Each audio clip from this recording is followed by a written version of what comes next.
Hello everyone, welcome back to the channel. In this video I'm gonna walk you through an easy guide on how to find your Amazon influencer storefront link.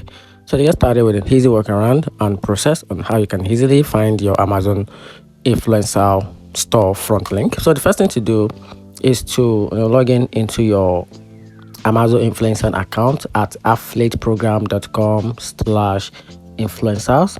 Then from there on the top menu, click your storefront, which is something shown as a view storefront. Then your storefront page will open. Then look at the web address, which is your URL in your browser. It usually look like something like this in the video, which is www.amazon.com/shop. Then your name will follow. Then copy that link from the address bar, and that's your Amazon influencer storefront link. Hope you find the video helpful. If you did, turn on the notification button and subscribe for more. Thanks.